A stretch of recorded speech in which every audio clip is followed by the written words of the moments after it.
Hello friends, welcome back to my channel. మనం ఎలాంటి type of videos చేస్తే మనకి బాగా రెవెన్యూ వస్తుంది అని చెప్పేసి చాలా మందికైతే డౌట్ ఉందండి. సో దాని గురించి మాట్లాడదామని ఈ వీడియో అయితే చేస్తున్నాను. ఇక్కడ ఏ టైప్ ఆఫ్ వీడియోస్ అంటే అసలు మనకి యూట్యూబ్లో మెయిన్ తెలిసింది ఏంటి, వ్యూస్ వస్తే యాడ్స్ వస్తాయి, రెవెన్యూ వస్తుంది, అంతే కదా.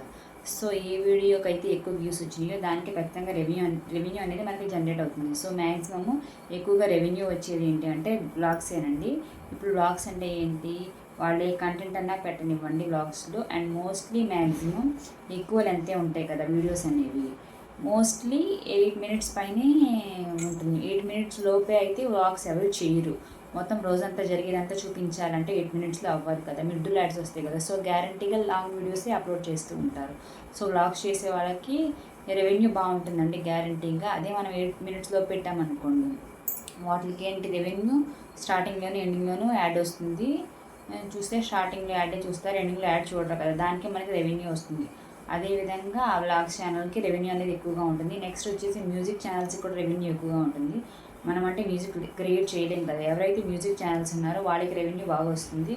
వాటి వ్యూస్ కూడా కొన్ని మిలియన్స్లో ఉంటాయండి, వాళ్ళకి రెవెన్యూ బాగా వస్తుంది. అండ్ ఈవెన్ మనం చేసే కుకింగ్ వీడియోస్ కానీ, ఫ్యాషన్ వీడియోస్ కానీ, ఇట్లాంటి వాటికి కూడా రెవెన్యూ బాగానే వస్తుంది.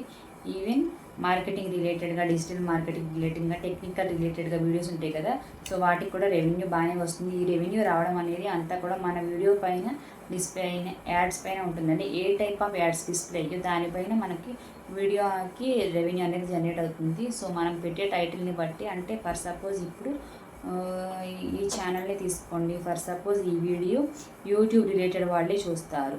సో వాళ్ళే ఎక్కువగా యూట్యూబ్ రిలేటెడ్ వాళ్ళు అంటే యూట్యూబ్ క్రియేటర్సే చూస్తారు ఇలాంటి వీడియోస్.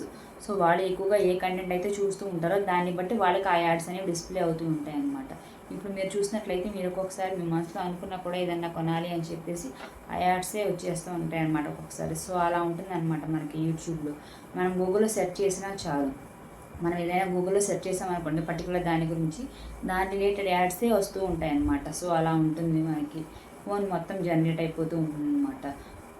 యూట్యూబ్కి ఎంత పే చేస్తూ ఉంటారో దాన్ని బట్టి మన రెవెన్యూ అనేది ఉంటుందన్నమాట.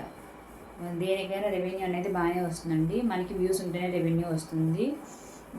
సేమ్ కంటెంట్తో షార్ట్స్ కూడా పెట్టుకోవచ్చు కదా. ఇప్పుడు ఒక వీడియో క్రియేట్ చేసామనుకోండి, ఆ వీడియోని లాంగ్ వీడియో లాగా ఎడిట్ చేసుకోవచ్చు. సేమ్ అదే వీడియోని షార్ట్ వీడియో లాగా 1 మినిట్లో కూడా వాయిస్ ఎడిట్ చేసి పెట్టుకోవచ్చు. సో మనం ఒక వీడియో రికార్డ్ చేసి దాన్ని 2 విధాలుగా ఎర్న్ చేసుకోవచ్చు. షార్ట్లో కనుక మంచిగా వ్యూస్ వస్తే రెవెన్యూ కూడా మంచిగానే వస్తుంది. కాకపోతే షార్ట్స్లో మనకి మనీ రావాలంటే ఎక్కువ వ్యూస్ వెళ్ళాలి రెవెన్యూ రావాలంటే. లాంగ్ వీడియోలో కూడా మనకి ఏ కంటెంట్కైనా కూడా వ్యూస్ ఎక్కువగా ఉంటే రెవెన్యూ అనేది ఖచ్చితంగా వస్తుంది. అది కూడా మీ ఛానల్లోనే తెలిసిపోతుంది. మీ ఛానల్ CPM, RPM కనుక చెక్ చేసుకున్నట్లయితే దాన్ని బట్టి ఉంటుంది మన రెవెన్యూ. పర్ 1000 రూపీస్కి ఎంత పే చేస్తుంది యూట్యూబ్ అనేది. అండ్ యూట్యూబ్ తీసుకున్న తర్వాత మనకి ఎంత వస్తుంది, 10,000 వ్యూస్కి CPM, RPMలో క్లియర్గా ఉంటుంది. ఆ వీడియో కూడా నేను చేస్తాను తప్పకుండా. సో దాన్ని బట్టి ఉంటుంది రెవెన్యూ అనేది.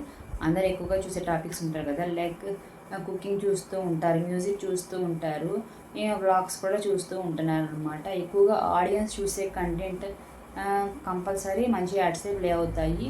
సో వాటికి రెవెన్యూ కూడా బాగా వస్తుంది. సో ఏ కంటెంట్కైనా బాగా వస్తుంది, వ్యూస్ ఉంటే ఏ కంటెంట్కైనా సరే రెవెన్యూ అనేది బాగా వస్తుంది. సో మీకైతే అర్థమైంది అనుకుంటున్నాను. సో ఇలాంటి మంచి మంచి కంటెంట్ ఉన్న వీడియోస్ మాత్రం మన ఛానల్ తప్పకుండా చూడాలి అనుకుంటే మాత్రం వీడియోని సబ్స్క్రైబ్ చేసుకొని పక్కనే ఉన్న బెల్ సింబల్ని ఆన్ చేయండి. Thanks for watching.